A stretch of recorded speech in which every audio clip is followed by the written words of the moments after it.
આપણે કલ્યાણ મહોત્સવ નામ આપ્યું છે. પૂજ્ય ધર્મવલ્લભ સ્વામીએ એમને કલ્યાણ મહોત્સવ, અને અમસ્તુ એ આપણે સાઉથમાં બધી સંસ્થાઓ હોય એમાં જે પાટોત્સવનો દિવસ હોય એને કલ્યાણ મહોત્સવ કહેવાય. બ્રહ્મોત્સવ અથવા તો કલ્યાણ મહોત્સવ કહેવામાં આવે છે. એટલે આ કલ્યાણ મહોત્સવ આપણે ઉજવી રહ્યા છીએ.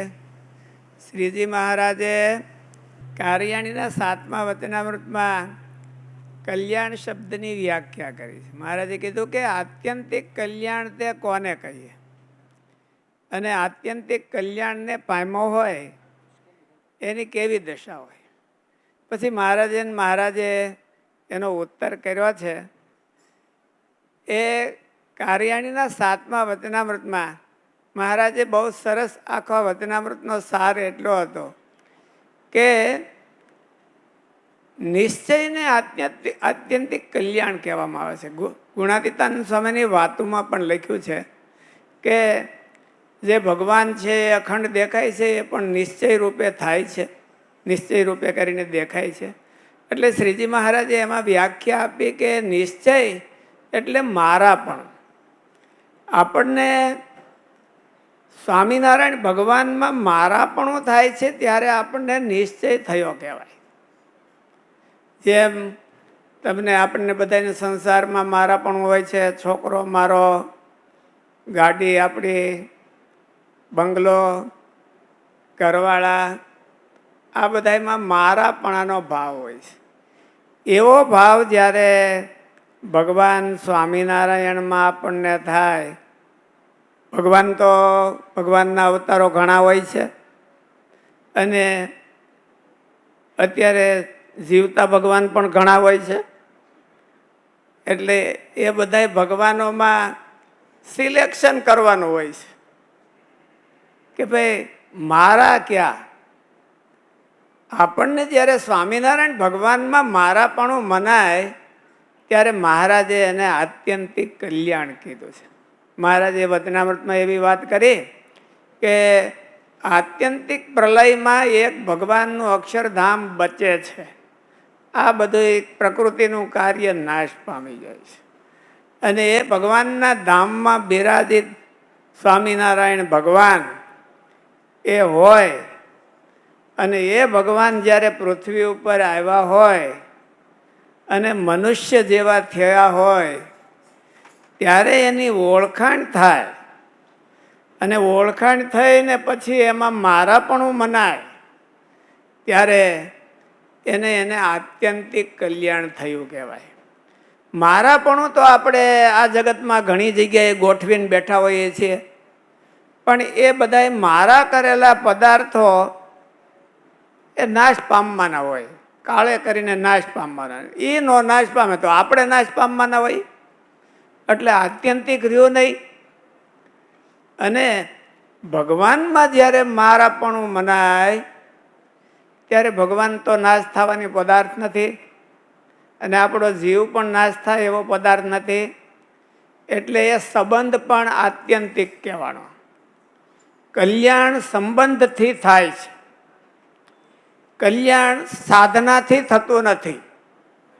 કલ્યાણનો અર્થ છે ભગવાનના અક્ષરધામમાં જઈ અને ભગવાનની સેવામાં અખંડ રહેવું. એને પ્રાપ્તિ કહેવામાં આવે છે, ને એને કલ્યાણ પણ કહેવામાં આવે છે. અને એવું કલ્યાણ છે એ એક જ છે કે શ્રીજી મહારાજ પાસે અક્ષરધામમાં જઈ અને ભગવાનની સેવામાં જોડાવું. તમારે થાય એટલી અહીંયા બીજાની અત્યારે કરી લ્યો, પણ એવો એક નિશ્ચય રાખવો કે આપણે ભગવાનની સેવામાં જોડાવું છે. અને એ ભગવાનને મારા માનવાપણું એ આત્યંતિક કલ્યાણ એને મહારાજે કીધું છે. હવે ભગવાન આપણાથી થોડાક દૂર હોય અને આપણા ઇન્દ્રિય અંતઃકરણ એને કેચ કરી શકતા નથી, ગ્રહણ કરી શકતા નથી, તો એટલા માટે ભગવાને એક થોડીક બીજી વ્યવસ્થા કરી કે ભગવાનની સાથે આત્યંતિક ભાવથી જોડાયેલા હોય એવા ભગવાનના જે સંતો અને એવા ભગવાનના ભક્તો એની હારે મારાપણું થાય તો પણ એનું આત્યંતિક કલ્યાણ થઈ જાય.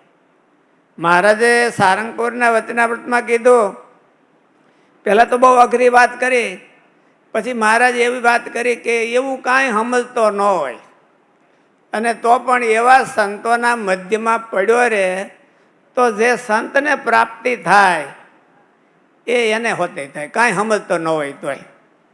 એટલે મહારાજે એવું કીધું કે ભગવાનના સાચા સંત અને ભગવાનના સાચા ભક્તો એમાં પણ જો એને મમત્વ થઈ જાય, કોઈને કોઈ રીતે મમત્વ થઈ જાય. મહારાજે એવું કીધું એક વચનામૃતમાં કે ભગવાનના જે સત્પુરુષો છે એની સ્થિતિ છે એ આ જીવ કોઈ રીતે પામી શકતો નથી અને એનો મહિમા સમજી શકતો નથી. અને એવી સ્થિતિ થયા વિના એ ભગવાનનો મહિમા નથી સમજાતો, બે વાતે વિરોધ આવ્યો તો એનો નિકાલ શું, સમાધાન શું? તો મહારાજે બહુ સરસ કીધું કે ભગવાનના જે મોટા ભક્તો હોય એની સાથે લૌકિક સંબંધ બાંધવો. એ મારા મિત્ર છે, મારા ગુરુ છે, મારા હિતેચ્છુ છે, એવો લૌકિક સંબંધ બાંધવો. તો લૌકિક સંબંધ બાંધવાથી શું થાય? તો કે લૌકિક સંબંધ બાંધવાથી એનો અવગુણ ક્યારેય આવે નહીં. આપણને સંમતિનો અવગુણ ક્યાં કોઈ દી આવે છે? એ ગમે એવા ઓલું કરે તો મહારાજે દ્રષ્ટાંત હોતી દીધું કે રાજા હોય ને એને મોટી ઉંમરમાં દીકરો થયો હોય તો પછી એ ગાળ્યું દે, મૂછ્યું તાણે, ઘોડો પંગાલે, ખોળામાં સી કરે તો એને અવગુણ ન આવે, એને એનો ગુણ જ આવે. કે અત્યારે તો આપણને ખોળામાં બેસી અને ગંગા સ્નાન કરાવે છે. ખોળામાં બેસીને ગંગા સ્નાન એટલે સમજે ને, એટલે ખોળામાં બેસીને ગંગા સ્નાન કરાવે છે, પણ તો એ મોટો થાય તો શું કરશે? આપણને વૃદ્ધાશ્રમમાં મોકલશે, બીજું શું કરે? એટલે આપણને એનો કોઈ દિવસ અવગુણ આવતો નથી. જ્યારે મમત્વ બંધાય ત્યારે કોઈ દિવસ એનો અવગુણ નથી આવતો. એમ જ્યારે ભગવાનના ભક્તમાં એને મમત્વ બંધાય અને ભગવાનના ભગતમાં મમત્વ બંધાય તો એને ભગવાનની સાથે પણ મમત્વ બંધાય. અને મમત્વ બંધાય એ જ મહારાજે આત્યંતિક કલ્યાણ કીધું. આપણે કંઈ ગમે એટલા મોટા સાધનો કરીએ, દાન પુણ્ય કરીએ, મોટા કામ કરીએ, એ આત્યંતિક કલ્યાણ નથી. શાસ્ત્ર એને નથી કહેતું. આપણે કરતા હોય તો સારી વાત છે, નિયમ પાળતા હોય. અહીં તો ભક્તો બધા ખૂબ જપ ને તપ ને ખૂબ કરતા હોય છે, એ સારી વાત છે અને ભગવાન રાજી કરવા માટે કરવું જ જોઈએ. પણ જો ઓલું ન હોય, મહારાજમાં જે એને મમત્વ બુદ્ધિ ન હોય, આ સ્વામિનારાયણ ભગવાન છે એ મારા છે એવી જો મમત્વ બુદ્ધિ ન હોય તો મહારાજે ના પાડી કે એને આત્યંતિક કલ્યાણ ન થાય, કહેવાય નહીં એને આત્યંતિક કલ્યાણ. એટલે આ બધા સાધનો કરતા કરતા, નિયમ ધર્મ પાળતા પાળતા મમત્વ બુદ્ધિની દ્રઢતા કરતી જવાની અને એ ક્યારેય તૂટે નહીં એવી કરવાની. એ ક્યારેય નોખી જ ન પડે. અને એટલા માટે મહારાજે એવું કીધું વચનામૃતમાં કે પ્રસંગ મજરમ પાશમાત્મન કવયો વિદુહુ સએવ સાધુષુ કૃતો મોક્ષ દ્વારમ અપાવ્રતમ. જેવો આ જીવને પોતાના કુટુંબની સાથે પ્રસંગ છે એટલે દ્રઢ મમતાની બુદ્ધિ છે, એવી ને એવી મમતાની બુદ્ધિ ભગવાનના સાચા સંત પુરુષોને વિશે થાય તો એને મોક્ષનો દરવાજો ખુલ્લો થાય છે, એનું આત્યંતિક કલ્યાણ થઈ જાય છે. પણ એ ભગવાને બહુ સરસ કીધું કે પ્રસંગ મજરમ પાશ, કુટુંબીનો સંબંધ છે એ અજર પાશ છે. અજર એટલે જૂનો ન થાય. બધી જ વસ્તુ આ લોકમાં જૂની થઈ જાય છે અને કુટુંબીનો સંબંધ છે એ જૂનો ન થાય, એ નવીન નવીન થાય, નવીન નવીન રહે. દાદા થઈ ગયા હોય અને છોકરામાં ફેલ ગયા હોય એટલે છોકરો બહુ સંબંધ ન રાખતો હોય, એનું કંઈ રાખતો ન હોય, તો એ દાદાને સંબંધ છે એ હૃદયમાંથી ઝાંખો ન થાય. દાદા તોય મંડી પડ્યા હોય ચારેય ભગે, અને એ એમ આશા રાખીને મંડી પડ્યા હોય કે છોકરાને છોકરો થાય ને એ મારી સેવા કરશે. એટલે જવો નવો થઈ ગયો, એ જૂનો થતો જ નથી. એમાંય ફેલ જાય તો એનો છોકરો થાય ને ત્યાં તો દાદા ઉકલી ગયા હોય, પણ કદાચ ને હોય તો એને મનમાં આશા રહે. એ આશાનો તંતુ એને તૂટે નહીં. એને મહારાજે શાસ્ત્રમાં અજર કીધું, જૂનો ન થાય, નવીન નવીન થાય. એક પેટી બદલે એટલે વળી પાછો નવા કોંટા ફૂટે, એની પેટી બદલે એટલે નવા કોંટા ફૂટે. આમાં મને આશાના કોંટા ફૂટે રાખે. એટલે એને મહારાજે એવું કીધું કે પ્રસંગમ અજરમ પાશા, કુટુંબીનો સંબંધ છે એ જૂનો ક્યારેય ન થાય. જૂનો ન થાય તો મરે ક્યાંથી? આપણે તો ઘણી વખત ગઢાથી આવીને મરી જતા હોય માણસો, પણ આ સંબંધમાં એવું છે પહેલાં જૂનો થાય ને પછી મરે. એટલે એ મરે નહીં, તૂટે નહીં. એટલે પ્રસંગ એવો પ્રસંગ છે, એવો સંબંધ મમતાનો સંબંધ છે. એને જો ભગવાનના સાચા સંતમાં થાય તો મહારાજ કે એનું આત્યંતિક કલ્યાણ થાય છે. મહારાજે વાત જ એવી કરી કે આત્યંતિક કલ્યાણ કોને કહીએ? તો આત્યંતિક કલ્યાણ મમતાને કહેવામાં આવે છે. જેણે જેણે મમતાઓ ભગવાનમાં કરી એ આત્યંતિક કલ્યાણને પામી ગયા. આપણે ઘણી વખત વાત કરીએ છીએ કે મીરાબાઈ છે એ આજથી 400 વર્ષ પહેલાં થઈ ગયા. નરસિંહ મહેતા એ બહુ એટલા વર્ષો પહેલાં થઈ ગયા. ત્યારે આપણા કોઈ દાદીમાં અને કોઈ દાદા એ નરસિંહ મહેતાને સમકાલીન હશે. આપણે એનું નામ જાણતા નથી અને મીરાબેન નામ જાણીએ. એ આપણા દાદી નહોતા તોય શું કરવાને કે એણે એનું આત્યંતિક કલ્યાણ કરી લીધું. અને આપણા દાદા ને દાદી હતા એને કોઈ કાંઈ કર્યું નથી, એટલે એનું નામ પાડોશી ને કોઈ કરતા કોઈ નથી. આજના છોકરાઓ તો બીજી ત્રીજી પેઢી એ ખબર નથી હોતી. આજના છોકરાઓને એના દાદાની બીજાની કાંઈ ખબર નથી હોતી. એક ખાલી પોતાનું નામ હોય ને એક ડેડીનું નામ જાણતા હોય, બાકીને બીજાને કંઈ ત્રીજી પેઢીનું નામ નથી જાણતા. એટલે કોઈ આપણને યાદ કરવાના નથી. અને અત્યારના છોકરાઓ જીવતા હોતે એવું કે અમારા બાપાને કાંઈ આવડતું નથી, આઉટડેટેડ છે, કાંઈ ખબર પડતી નથી, એવું કહેતા હોય છે. એટલે આપણે એની પાસે બહુ આશા નહીં રાખવાની. આપણે એવો સંબંધ બાંધવાનો કે પાછો તૂટે જ નહીં. અને એવો સંબંધ છે એ મહારાજનો છે, એવો સંબંધ છે આ સત્સંગનો છે, અને એવો સંબંધ છે ભગવાનના સાચા સંત અને ભગવાનના સાચા ભક્તો. એની સાથે જો કોઈને કોઈ રીતે આપણને સંબંધ બંધાઈ જાય તો આપણું આત્યંતિક કલ્યાણ થાય. ભલે ભક્તો સંબંધ બાંધવો હોય ને એમાં થોડુંક ધ્યાન રાખવું પડે કે તમારે આ લોકમાં સંબંધ નિભાવવો હોય તો ગહાવવું પડે. બેનું દીકરીઓ હોય અને આવે ને તમે કરિયાવર ન કરો તો એ નારાજ થઈને કહેવાને જ જાઓ. અને હાડા હાડુભાઈ હોય મોટામાં મોટો સંબંધ તો એ જ કહેવાય છે અત્યારે. એટલે એને પણ જો તમે એનું કંઈ રાખો નહીં તો તમારી એને સંબંધ તોડી નાખે. એમ સંબંધ નિભાવવા માટે ઘસારો ખમવો પડતો હોય છે. એમ ભગવાનનો સંબંધ આપણે નિભાવવો હોય તો એમાંય પણ ક્યારેક ક્યારેક ઘસારો આવે, સત્સંગમાં ઘસારો આવે.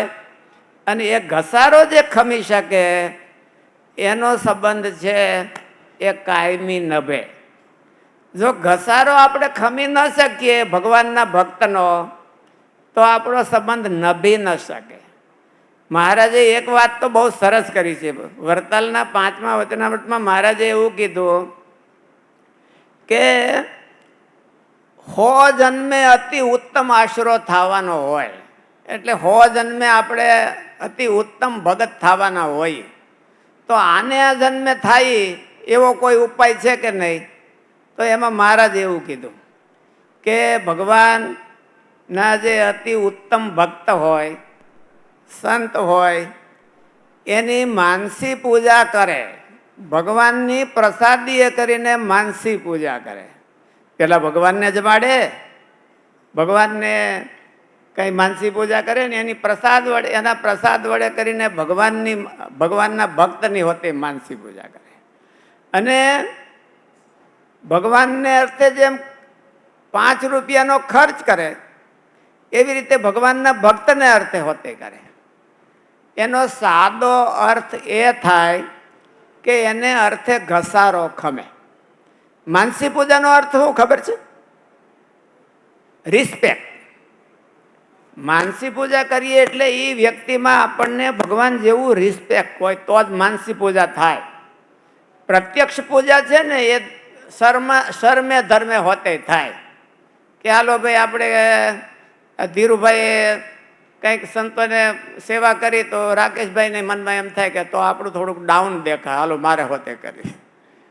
એવું શર્મે ધર્મે પ્રત્યક્ષ પૂજા થાય. પણ આપણે આંખો બંધ કરીને માનસી પૂજા કરતા હોય ત્યાં કોને શું ખબર છે કે આપણે ગોટા શું વાળીએ છીએ? એ કાંઈ ખબર પડે ને કોઈને. એટલે સાચી માનસી પૂજા જો આપણે કરતા હોઈએ એનો અર્થ એવો છે કે આપણા હૃદયમાં અને આપણા જીવમાં એના પ્રત્યેનો રિસ્પેક્ટ છે. અને એ રિસ્પેક્ટ કેવો છે તો કે ભગવાન જેવો. અને એ જ આપણું આત્યંતિક કલ્યાણ કરે.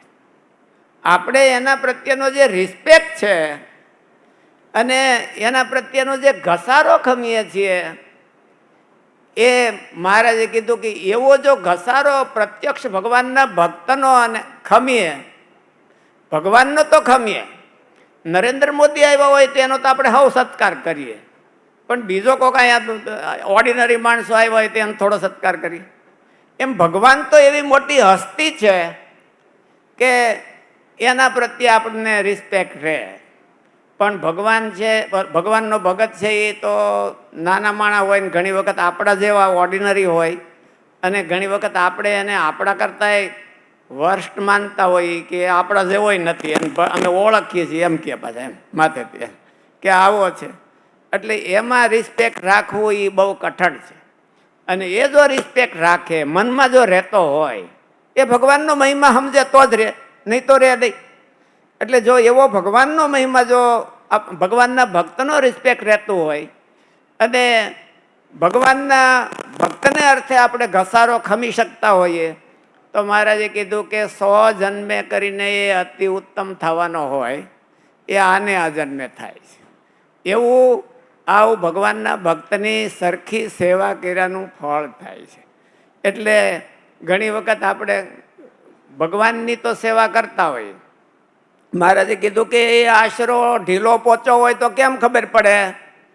તો ઢીલો પોચો હોય તો મહારાજે એવું કીધું કે ભગવાનના ભક્તનો ઘસારો ખમી ન શકે અને ખૂણે બેસીને ભજન કરે.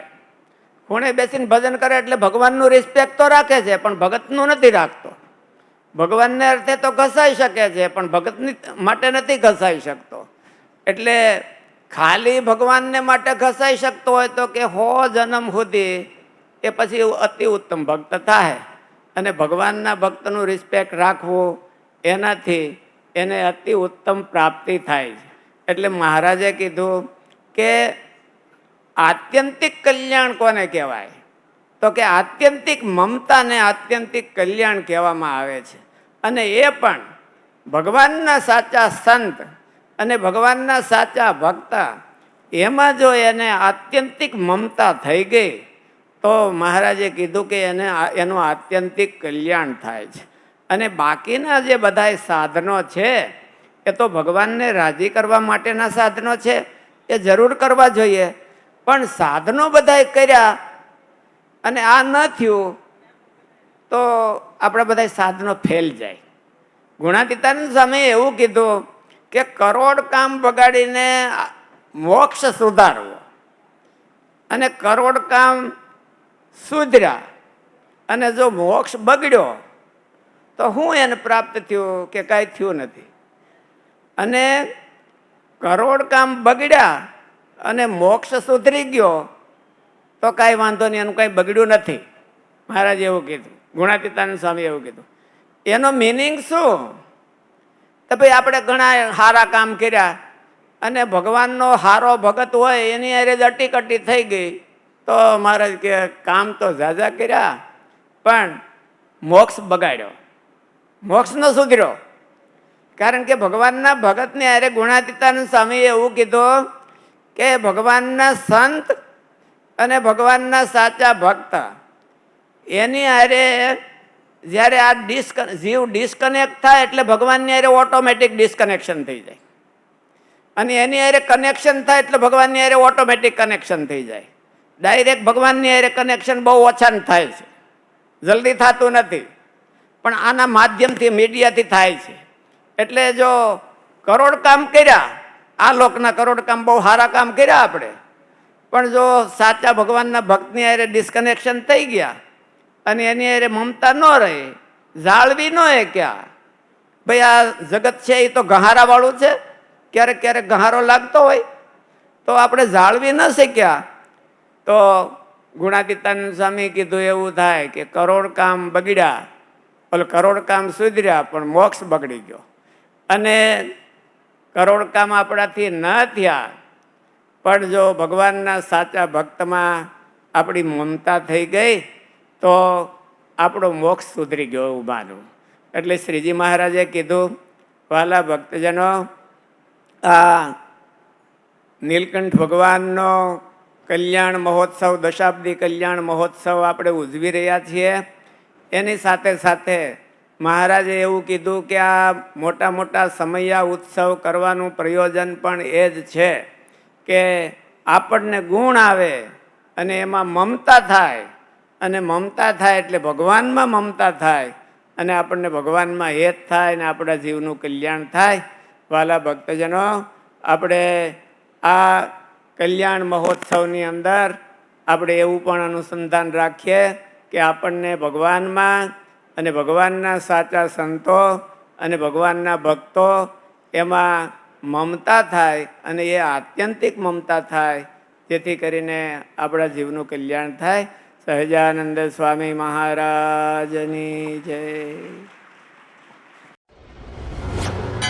જય સ્વામિનારાયણ.